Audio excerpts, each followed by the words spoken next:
Chapter 5. Trust Through Content. The importance of good content on the web cannot be understated.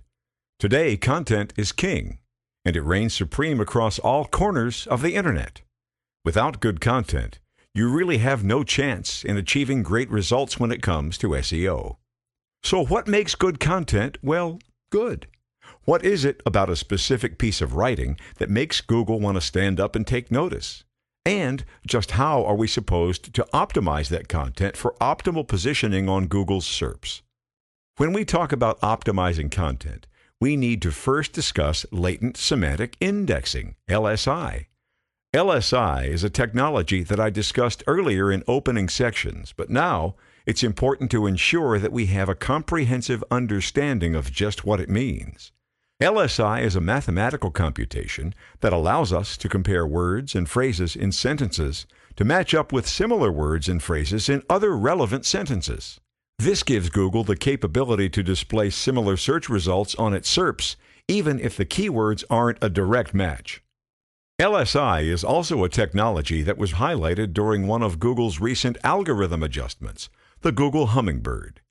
In that adjustment, we saw Google entirely replace its old algorithm with the new one in Hummingbird. So why did Google call it the Hummingbird? Well, think about the efficiency of a hummingbird for a moment. It can flap its wings up to 80 times per second and can rapidly convert ingested sugars into energy within 30 to 45 minutes. In a way, Google's shift with Hummingbird was a nod to the efficiency of the new search algorithm, which employs over 200 ranking factors to determine the relevancy of a particular listing during a search.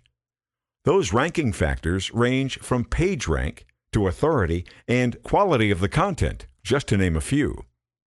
We'll get into all the ranking factors later in this book. For now, it's important that we get a good overview of just how Hummingbird works and why trust in content is the backbone to gaining positioning on Google's coveted first-page SERPs.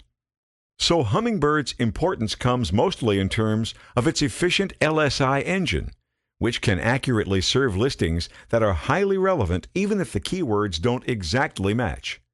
This helps to show Google's desire to move away from exact keyword targeting.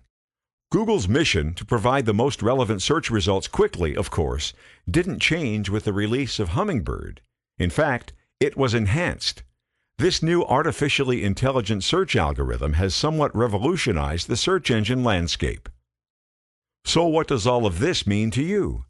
Well, according to Google, nothing changed in terms of SEOs or optimizing your site.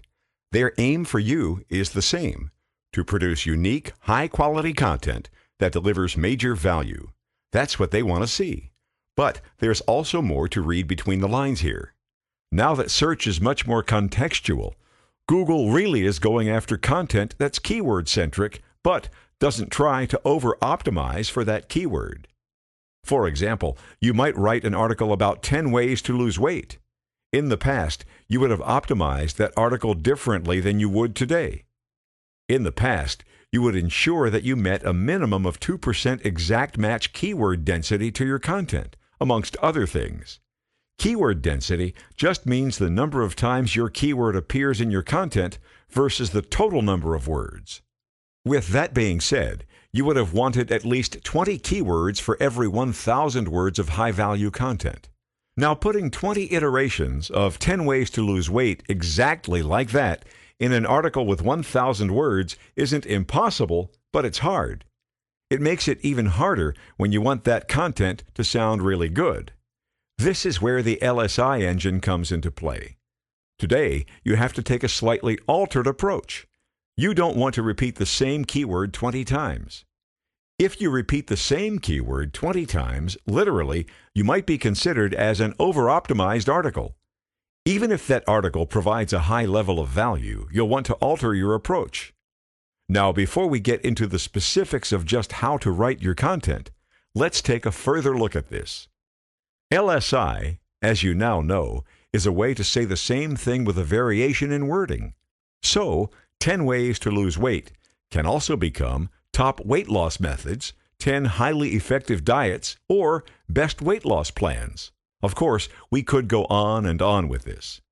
The LSI engine is conducting a comparison of words and phrases and using it as a substitution.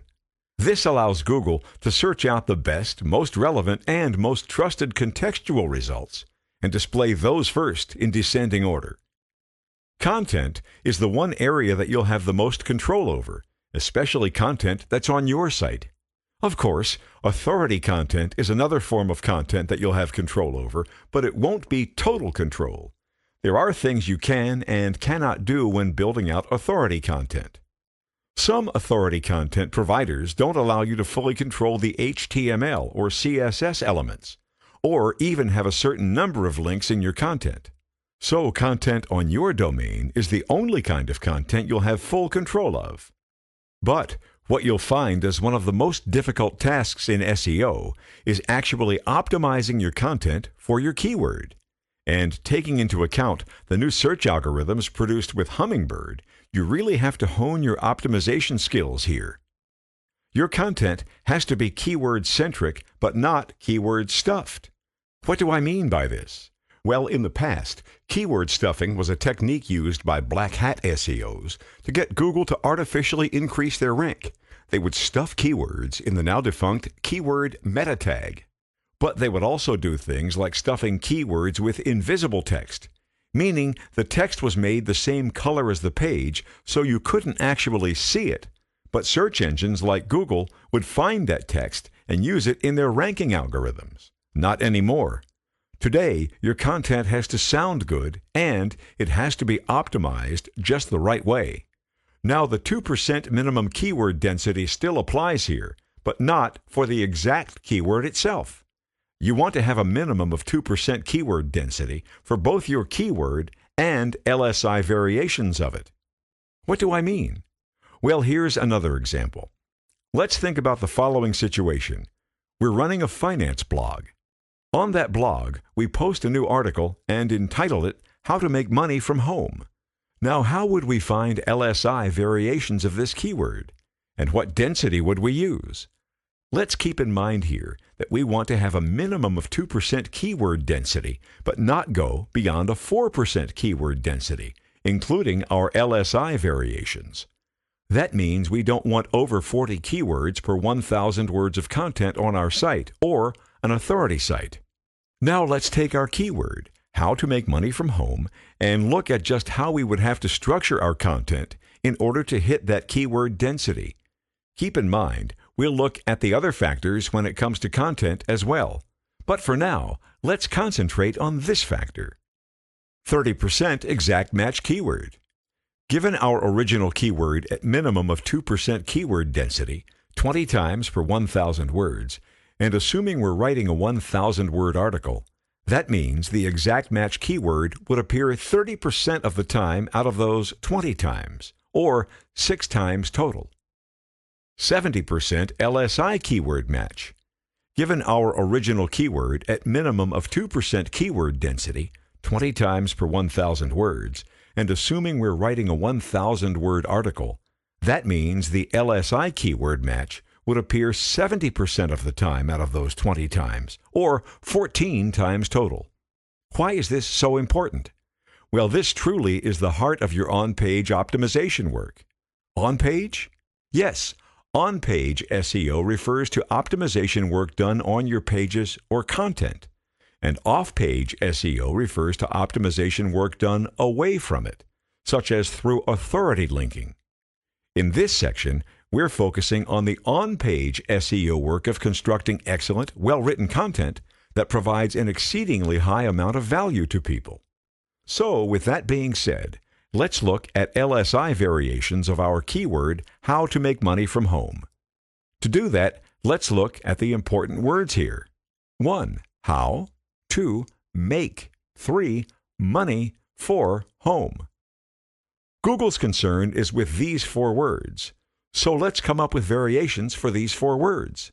What are some synonyms for those words? Can you think of them before it's answered here? It doesn't take a significant amount of effort. 1. How. A. Ways. B. Methods. 2. Make. A. Produce. B. Earn. 3. Money. A. Income. B. cash. 4. Home. A. House. B. Apartment. Looking at it this way, we know that we have to have 14 LSI variations of our keyword. When we look at these, which, by the way, are only 2 variations for each of the main words in the phrase, we can come up with a number of different LSI keyword variations. Keep in mind that you don't need to swap every single word. You can swap just 1, 2, 3, or all 4, of course. This gives you a number of options to use before you even dive into your content. And it's best to do this in the beginning to get and stay organized. When you can, lay out the keywords required. 1. Ways to produce income from your home. 2. How to earn extra income from your apartment. 3. Best methods for earning money from home.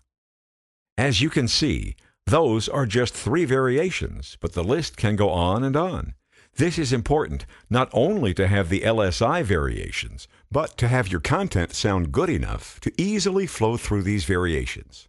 You can create a list in the beginning as a guideline, but you have to ensure that your content sounds natural and organic throughout. If your content sounds forced or spammy, you can consider it as time wasted, because Google will pay almost 0 attention to it. You have to do your research and ensure that you write quality prose that will bring value to people's lives. Regardless of what you're writing about, content is and always will be king. Anyone that can tell a good story or describe how to do something in the best way will always win out. But why is that? Well, think about the integral role of stories in our lives. The best storytellers are the ones who are the most successful. And stories are told everywhere in our lives, no matter where we turn. TV commercials tell stories, albeit in a very short time span. So do movies and sitcoms. Stories are everywhere we turn. So the person that can write the best story is always going to win out. And writing content is no different than conveying a story. You want to educate people, but also ensure that you don't bore them. Be highly descriptive and use a wide range of words to convey a high reading level. If it sounds boring or elementary to you, it will be boring and elementary to Google. And believe me, Google knows just how to determine how good or how boring your writing really is. Do the research and convey that information in the best manner possible. I can't stress just how important this really is. How to craft good content. Now that you have a fundamental understanding of Google's new algorithm that's evolved through the desire to perfect contextual search and the release of the hummingbird, let's look at other optimization factors. When it comes to on-page optimization, there are several factors to consider. But before we dive in, let's look at the factors that we're going to consider here. 1. Quality. Is the content considered quality content? This is determined by a number of factors that include the degree and variety of word usage, grammar, spelling, and length. 2. Research. Is the content considered well-researched? Are there statistics and supporting information in there? Are there sources cited? And so on. 3. Keywords. Is the article keyword-centric? How often is the primary keyword used? Are there LSI variations of the keyword? Are the keywords used in a naturally sounding and organic fashion? 4. Engagement. How engaged are visitors? How long do they stay on the page for? Do they bounce off right away, or do they spend a long period reading the content? 5. Freshness. How new is the content? When was it written? How valid is the information contained in it still to this day? So we have to focus on writing quality content that's well-researched, written from a keyword perspective, that's also engaging and fresh. Sound overwhelming? Well, it doesn't end there. If you hit all 5 of these factors, then you're doing great. But you could also limit yourself here by overdoing it in other departments. For example, if a page has a high ad-to-content ratio, even if your content is stellar, but you've overburdened the page with ads, which help to slow the load time and thus decrease the user experience, don't expect to rank high on Google's SERPs. Keep in mind that if you do decide to put advertisements on your site, that's quite okay. But if you decide to heavily weigh down your site with loads of ads, even if your content is good or very good, you simply can't expect to rank high. Other on-page factors. Of course, those factors that affect your content are now clear, but there's still more to the picture. Before we move on, let's look at the other on-page optimization factors being considered by Google when ranking content on your website. HTML and CSS play a major role in rank. This is both on a page level and site level. A variety of factors influence Google's algorithm on a page level that are important to pay attention to. These HTML and CSS-specific items must be addressed to increase your discoverability. 1. Page title. The page title is one of the most important components of your content. Have you used your keyword or an LSI variation of it in the page's title? This is an absolute must if you want to rank. 2. Meta description.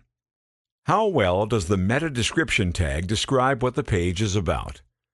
Are you trying to stuff keywords, or is it a natural and organic description of the content? 3. Headings. How well are you using headings in your content? Are you sectioning off your content and utilizing your keywords or LSI variations of it in your content's headings? 4. Page structuring. How much structure does your page have? How easy is it to read? Are you using bullet points and lists? Are your paragraphs too long or just the right length? Are keywords stylized in the content? 5. Crawlable pages. Are the pages on your site easily crawlable? Is it easy to move from one section to the next through a clearly defined menu system? Does an XML sitemap exist? Does an HTML sitemap exist? 6. Load time. Does the page load quickly, or does it take a long time? Have you considered any elements that might slow the load time, such as any installed objects or components? Are images optimized for web viewing? 7. URL structure. What type of URL structure does the page use? Is the keyword or LSI variation of it present in the URL of the page? Does the URL use too many server-side variables? How easy is the URL to read? 8. Mobile layout. We talked about Mobilegeddon already, but do you know how your pages look on a mobile browser? Are your pages mobile-friendly? Are the touch elements too close to one another? These are important considerations. All told, there are many factors involved with on-page optimization. However, this overview should give you a brief understanding. We'll look at Google's specific set of rules for optimization momentarily, but for the time being, ensure that you study and adhere to these SEO factors for on-page optimization. Writing this type of SEO-centric content that addresses all of the page factors and other site-wide factors when it comes to optimization is no walk in the park. It takes a significant amount of effort, time, and focus to do this and to do it consistently. Keep in mind that Google isn't looking for just one great article. It's looking for a continuous stream of massive value posts, MVPs. What are MVPs? They're the type of blog and content posts that take 5 to 15 plus hours of research and writing. MVPs involve a tremendous commitment of your time and energy, but are incredibly worthwhile in the end. If you can constantly churn out MVPs, Google will take notice. Of course, you have to ensure that all other factors are addressed, but a focus on MVPs should be a priority. MVPs can be anything from a large and exhaustive list of resources to a thorough how-to article. They can take many shapes and forms, but what they have in common is, of course, that huge value punch. Don't skimp on that regardless of what you do. You are a representation of the content you distribute. Make it count. Content rules. In this section, I wanted to break down the more specific rules for writing excellent SEO content. This will help give you an idea of just what Google wants to see when we create high-quality content that adds value to people's lives. In the previous section, we talked about how to craft good content. We looked at some overall guidelines when building out that content, but we didn't get into the absolute specific requirements. We saw some quality guidelines along with some technical guidelines. Namely, the content should be 1. Quality, 2. Well-researched, 3. Keyword-centric, 4. Engaging, 5. Fresh. In the technical department, we saw that content should 1. Have a keyword-focused page title. 2. Have a keyword-focused meta description. 3. Use headings to section off content. 4. Structure content into lists and easy-to-read layouts. Although this gives you an overview, it doesn't give you the specifics of the rules to follow when you're writing content. So what are the rules exactly? 1. Uniqueness. The first and foremost rule is that your content absolutely must be unique. You simply can't write content that's duplicated, no matter what the case may be. If you're quoting sources, then make sure that it's evident you're doing so. If you do copy content and duplicate it, you can kiss your potential for rankings goodbye. 2. Adds value. Content must add value. No matter what you write, it has to be done from a perspective of sincerely helping others answer a question or fill a need. How much time and energy you put into it will come across in your writing, and Google has algorithms to determine just how much value it adds. You must convey a high level of dexterity, skill, and effort in your writing. Don't just slap something together. 3. Well-researched. Do the work to find the statistics and numbers to support whatever claim, argument, or opinion you're making in your content. These make a great supporting claim for whatever you're expounding upon, and it will speak volumes about your desire to build inherent trust with Google. There are plenty of resources on the web for searching out research papers, including even Google's Scholar search available at scholar.google.com. 4. Error-free. What you write must be completely and fully free from all errors. This includes spelling and grammar. Any indication of spelling or grammar errors will decrease the value of your content. When the value of your content declines, so does your potential for ranking on Google's SERPs. Go through your content and check it over 2 or even 3 or more times if you have to. 5. Length. Although there's no length that's set in stone for how long your content should be, a general rule of thumb is that you should write content no shorter than 1,000 words. Why 1,000 words? Well, in order to deliver real value to people, you have to ensure that you delve into a lengthy discussion on whatever topic it might be. Stick to a high word count, but ensure that you stay focused and on the topic without veering off on tangents. 6. Title. The page title should contain your primary keyword or an LSI variation of it. This is extremely important because your page title is also the title used on Google's SERPs.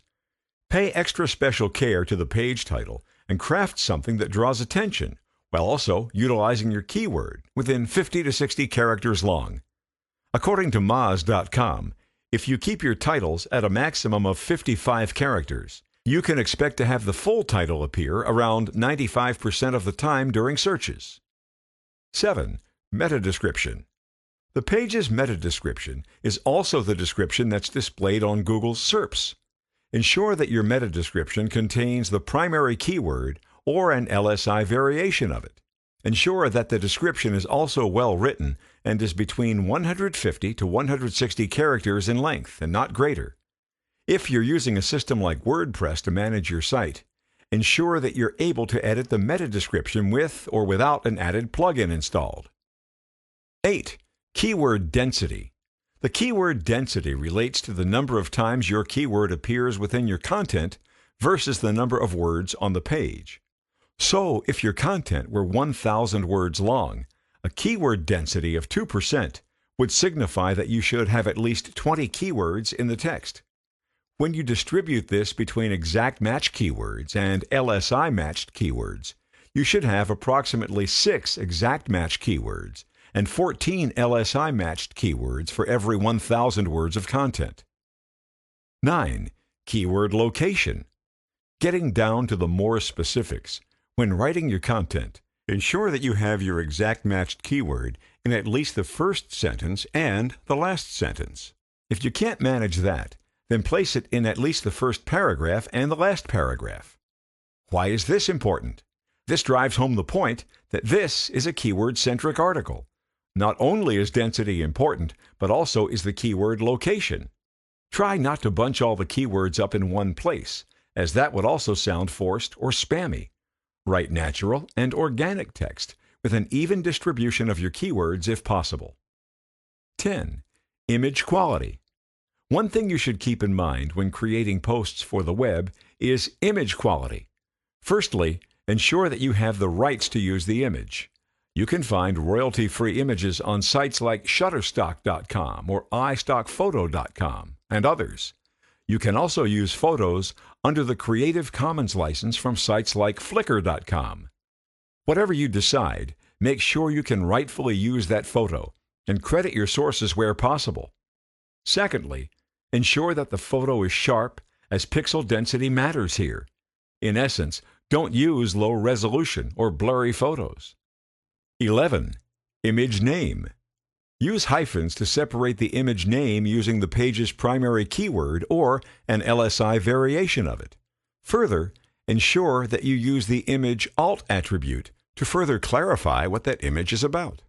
Google can't read images, so when you're crafting your content, keep in mind that if you want to use a highly targeted post that's keyword-centric, you also have to focus on the image name and attributes as well. For example, don't use img7123522.jpg or something similar to it. Use something descriptive that better describes it, such as SEO online marketing strategies.jpg or something to that effect, depending on what your article is about. 12. Image location. Your content's primary image should be located at the top of the page. Whether you need to simply place it at the top or insert it as a featured image will all depend on the theme installed in WordPress or whatever system you're using to manage the content on your site. Keep in mind that it's best not to clutter your content with too many images. Keep it simple. Select the one best image that fits the content and place it at the top. Now, writing unique, high-quality content that delivers value is far easier said than done. And doing it from a keyword-driven perspective is even harder. But practice makes perfect. Get good at this one important task, and you will excel at SEO over time. I've stressed value repeatedly because I sincerely want to drive that point home. I know that you might go out there and read plenty of other material on SEO, but without value, there can be no trust. Remember, trust in content is a core SEO principle, so don't take it for granted. Practice writing keyword-driven content, both for your site and authority sites, and publish it on a regular basis. Pick a schedule, brainstorm, do the keyword research, and simply write like the wind. You can't get better at something if you don't practice at it. Your content. I wanted to take a moment to drive home some content points here. Now, we already know that Google is looking for unique content. I can't help you in that department. If you decide to duplicate content, then you'll be taking 2 steps back rather than a step forward. Never duplicate content. Never. I couldn't stress that point enough. Regardless of how lazy or tired you feel, absolutely never duplicate content. By doing this, you're breaking Google's trust. And why risk ending up in the sandbox? It's just not worth it. We also saw that content must add value. But what does that mean? Well, you should have a sense of that by now. Considering that you're most likely an expert at searching through Google's search engines, you've surely come across excellent articles and posts in the past. Although value might sound like something subjective, it's to the contrary. Google has ways of determining the value of content. One way is through engagement. How much time are people spending on that page? Are they sticking around, or are they bouncing from the page quickly? The bounce factor is determined through analytics. Even if you're not using analytics, Google can track time spent by users on sites through a variety of other means, especially when those individuals are already logged into their Google accounts. Other ways to determine value exist within their algorithms. How many words are being used? Are people sharing that content? Is the author an authority? Are people staying on the site after reading the content and seeking more articles from the author? Of course, I don't want to rehash everything that I just wrote in the specific rules, but you get the picture, right? Focus on following the rules and ensuring that you deliver excellent content that's checked, rechecked, and even re-rechecked again. Content writing exercise. This content writing exercise will be about rich habits. Our goal? Write a 1,000-word article that's keyword-centric but not over-optimized.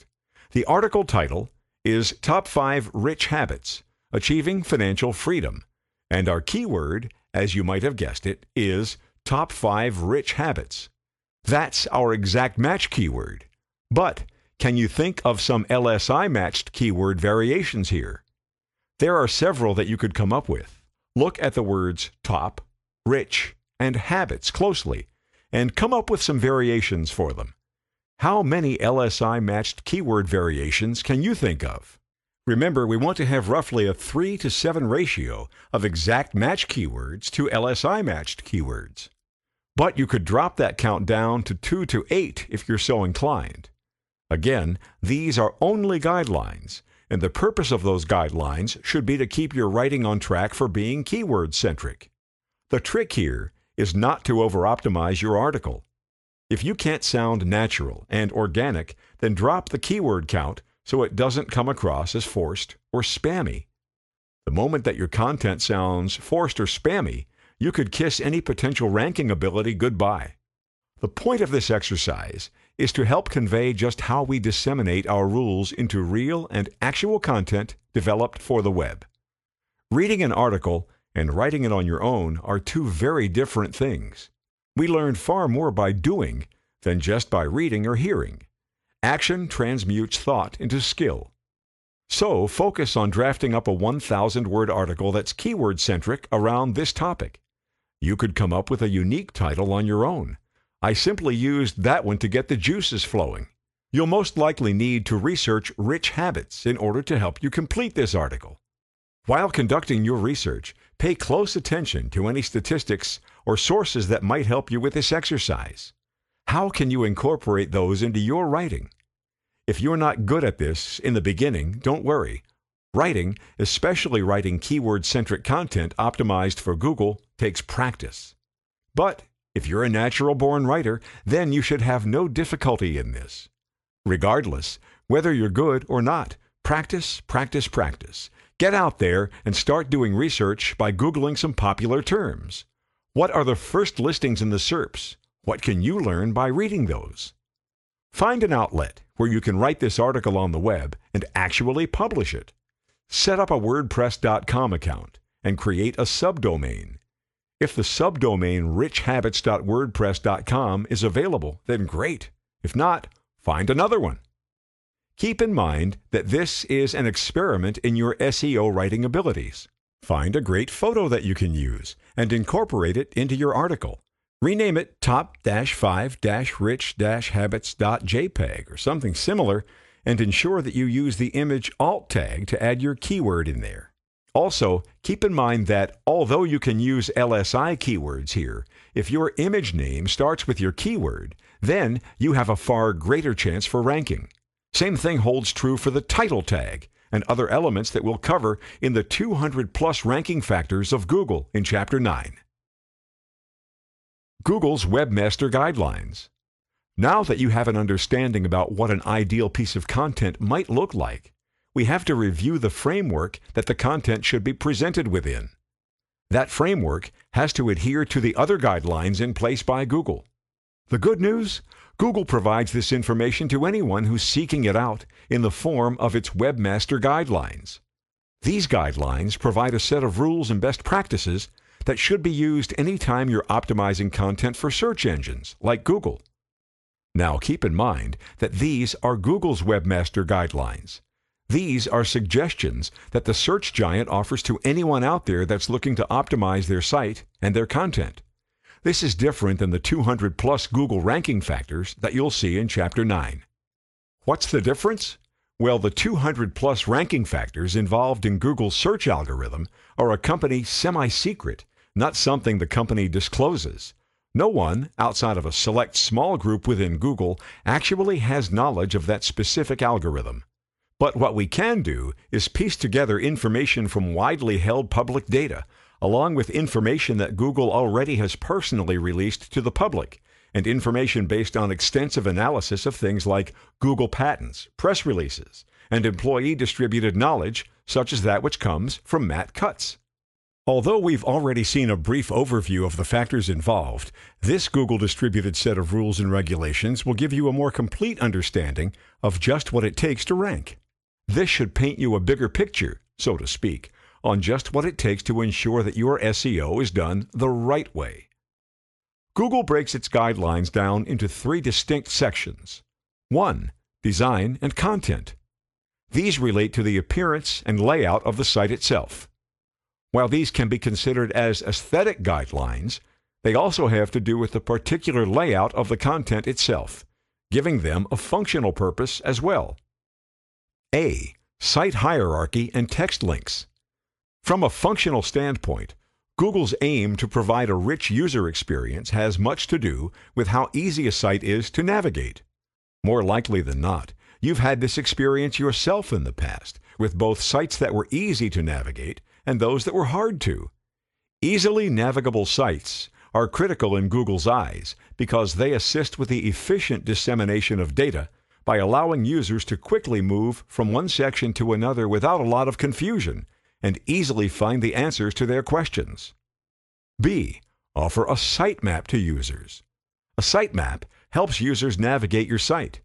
You'll need both an HTML version and an XML version for Google. Ensure that you have both and that the sitemap is easy to find for users. Usually this means placing it in your footer so that it's visible on all pages. When you design your sitemap, it should allow users to jump from any section to another on your site by clearly structuring your site's pages. C. Reasonable number of links. From a quality perspective, Google wants to ensure that your site and content aren't full of dozens of links, especially if those links are irrelevant. It wants a focused number of links and wants you to keep it small. This is a throwback to a day when link farms would simply churn out subpar content in an effort to create hundreds and hundreds of new links that would help those sites be indexed high up on Google's SERPs. Those days are long gone now. Keep the links relevant and to a minimum. D. Information-rich content. As I've already stressed a number of times, Google is looking for high-value content. In order to develop high-value content, you have to ensure that your content is rich with information. That information should be well-written and well-researched, of course. So focus on creating content that strives to deliver this point home. E. Keyword-driven content. As we've already seen, Google wants to ensure that all content has a particular focus and revolves around a specific keyword. What is the page about? How well is the content targeted towards that specific keyword? Does the content veer off course and go in tangents? The content should be specific, not broad, and tailored towards answering a question or filling some void or need. Try not to get too distracted in your writing and ensure that you laser focus your prose. Don't try to clutter the page with keywords that simply aren't applicable in an effort to stuff words onto the page or achieve a certain word count that will not help you. F. Text links as opposed to images. Images are great for the most part, except for the fact that Google can't read images. It can't decipher image-based information into textual format. That's where you come in. Today, you can relay many design elements with the usage of CSS and HTML, which will help you keep the graphic-based links on your site to a minimum. Not only will this help to reduce load times, but it will also allow Google to read those links. G. Usage of title and alt attributes. Considering that Google can't read images, it relies on the image attributes to help decipher what that image is about. Of course, it looks at the image name, but that isn't always telling. The next important attribute is the alt attribute, which provides alternative text about the image. The alt attribute is the primary place Google looks for information about an image. All image tags should utilize the alt attribute. You can also use the title attribute to offer additional advisory information, according to Google's Matt Cutts. H. Check for broken links. Broken links result in a decrease of the user experience. Google deems anything that results in a decrease in the user experience a big no-no, and penalties ensue. If you want to save your site from being penalized, ensure that there are no broken links anywhere. You can take this a step further and add a 404 error page that provides links to various different sections of your site. This way, if an incorrect URL is ever reached, Google won't deem this as a decrease in the user experience because you have a 404 error page directing them to the important sections that they might be looking for. I. URL rules for dynamic pages. This rule applies to the variables present in dynamic web pages, such as PHP or ASP pages. Google won't index past the first variable, and it's far better to do a non-variable approach to your URLs. For example, you could use the htaccess file to hide your variable-filled URLs and convert them to more semantic URLs that will help to better describe your pages. J. Image rules. As you would have already guessed, Google has some rules regarding images on sites that include factors such as quality, dimensions, and location on the page. For example, Google would much rather prefer that you name an image after what that image represents, rather than using a name that no one can understand. If the image name is img71623523.jpg, that means nothing to Google. Name your images in a manner that helps to best describe them, and use hyphens to separate words. Using your page's primary keywords in the image name is a good habit to get into. If you're writing a post about the top 10 tips for writing a better resume, then name your image top-10-tips-for-writing-a-better-resume.jpg. 1. Image quality rules. Stay away from blurry images or images that simply look unprofessional. Image quality is important to Google. If possible, try to use original images and not images from other sites. If you have to, purchase stock photos from a site like Shutterstock.com or iStockPhoto.com. Or you can use a site like Flickr.com or any other site that employs Creative Commons licensing for its images. 2. Image dimensions rules. Use high-resolution photos rather than low-resolution photos. The dimensions of the photo matters. Keep in mind that screen resolutions are improving at an astounding speed, and regardless of the screen size, the quality of the image is evident to anyone. Stick with large resolution photos to ensure that you're adhering to Google's user experience rules. 3. Image location rules. Place the image at the top of the content to convey what the content is about. Don't hide the image at the bottom or clutter the page with too many photos. Be selective with what you present and present the primary photo at the top of the page. K. Video rules. There are rules when it comes to developing videos for the web that you can find at schema.org that will make the video more discoverable by Google.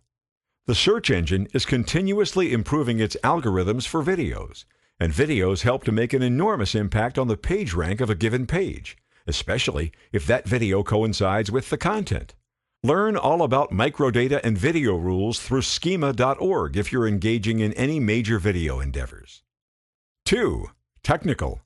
Technical guidelines are important to Google's overall rankings. If you want to ensure that your site works and appears flawlessly to the search engine, then be sure that you're following these rules. A. Reduce or limit the usage of JavaScript, Flash, and DHTML. Today, these technologies have been on the decline, especially with the continuous introduction of new HTML and CSS technologies. You can achieve much of what you could before with the newer technologies, which also help to improve load times and work more seamlessly across browsers and devices. B. How to handle session IDs. If your site is using session IDs to identify visitors, make sure that search engines can still easily crawl the site. This is definitely more of a technical advanced rule and won't apply to everyone. But if it does apply to you, and you're using session IDs on your site, be sure that Google can crawl it just like any real human visitor would. C. HTTP header support. Ensure that your server has support for the if modified since HTTP header, because that allows the server to communicate that your content has changed to Google since the last time it visited and crawled the site. This will also ensure that you save bandwidth over time. D. Usage of robots.txt. Instruct Google and other search engines not to crawl particular URLs or directories on your site with this file. E. Overusing ads. This hits on the user experience algorithm adjustments that were introduced by Google back during the Panda days. Don't overburden your site with heavy ad usage. Keep the ads to a minimum. F. Make crawlable pages when using CMS systems. If you're using a CMS system, make sure that the pages are still crawlable by a search engine spider. G. Cross-browser compatibility. This is a clear and obvious technical requirement. Make sure that your site looks and operates optimally on all major browsers. H. Optimization of load times. Google considers page load speeds when determining the rank of a page. Ensure that there aren't any unnecessary elements slowing the load speeds of your pages down. If your page is heavy on the images, consider reducing the number of images used or decreasing their resolution to a respectable figure. 3. Quality. These quality guidelines boil down to the specific content and overall practices implemented when you're conducting your SEO efforts. Ensure that you deliver high-quality content and stick to the rules as closely as possible. A. Basic principles. 1. Pages designed for users, not search engines. Don't try to hide text or engage in other cloaking techniques in an effort to artificially inflate your rank. Design your pages with the value-added approach towards humans, not just towards search engines. 2. Avoiding deception. Don't engage in things like sneaky redirects to move traffic from one page to the next, or any other deceptive technique. It's simply not worthwhile. 3. Avoiding search engine optimization tricks. The word tricks can be a subjective word, but try not to employ stealthy techniques to boost your rank. Think about what you're doing and ask yourself if it's coming from a value-added approach. 4. Creating unique content that's engaging and adds value. Of course, we've discussed this at length, but this is a specific requirement by Google. Do your best to continuously create fresh, high-quality, unique content that engages and adds value. B. Specific practices. 1. Avoid automatically generated content. Don't use software systems to generate automated content, whether it's in an article, a link, or anything else for that matter. Always curate your content and your links with Google's rules in mind and an approach that's geared towards adding value. 2. Don't participate in link schemes. Link schemes used to be popular a long time ago, but they can now get you into hot water, even if you pay special care and attention to the style of the link scheme. Simply put, don't engage in anything like this, as it's no longer a viable option. 3. Don't engage in content cloaking. Cloaking, or hiding your content, is a huge no-no. This includes things along the lines of showing search engines one page while revealing another page to real human visitors. 4. Don't engage in sneaky redirects. Again, this is wrong in so many different ways. Simply put, you don't want to redirect visitors to your site to another page for any reason whatsoever. If they decide to click on a link to go there themselves, then that's quite all right. Otherwise, don't do it for them automatically. 5. Don't hide text or links. Don't try to hide invisible text hidden within CSS or employ some other means to stuff keywords or text onto pages that won't be seen by real human eyes. Again, ask yourself whether what you're doing is coming from a value-added approach. 6. Don't create doorway pages. These are similar to sneaky redirects and exist along the same lines. Primarily used for spam dexing, it involves placing certain keywords to garner traffic, then using a meta refresh to send users to a different page. 7. Don't scrape content. Duplicating or scraping content is the equivalent of self-destruction when it comes to SEO. If you're citing sources, ensure that you're clear that you're doing so. Use quotations, indents, and source names, but don't try to copy or scrape content at all. 8. Don't participate in affiliate programs without adding a lot of value. Google claims that affiliate links are okay as long as they're limited and that you're clear to people that they're clicking on an affiliate link. But if your content is thin or spammy, Placing affiliate links will only move you further down the relevancy rankings. 9. Don't add irrelevant keywords. Keep your keywords and tags to a relevant and meaningful number. Absolutely don't try to stuff irrelevant keywords onto a page for the purposes of ranking for multiple keywords. It simply won't work. 10. Don't create pages with malicious behavior, i.e. phishing, trojans, malware, viruses, etc. This is rather self-explanatory, and this behavior could not only get you into hot water with Google, but quite possibly with the authorities. 11. Don't abuse rich snippet markup. This might sound like a minor rule, but people will go to great lengths to cut any corner they can find. Rich snippet markups provide an extra layer of information to Google, but they shouldn't be abused to do things like stuff keywords. Use them wisely and with integrity. 12. Don't send automated queries to Google. This should be relatively clear by now. Absolutely do not send any type of automated requests or queries to Google. 13. Monitor your site for hacking. Hacking is bad all around. When your site gets hacked, it decreases the user's experience both aesthetically and functionally. This could be a change in design by the hackers, theft of credit card data, and so on. Ensure that you're monitoring and securing your site against hackers. 14. Prevent and remove user-generated spam from your site. User-generated spam has become too common. Systems like WordPress have built-in spam modules, but they aren't perfect. Do your best to prevent and remove all user-generated spam from your site.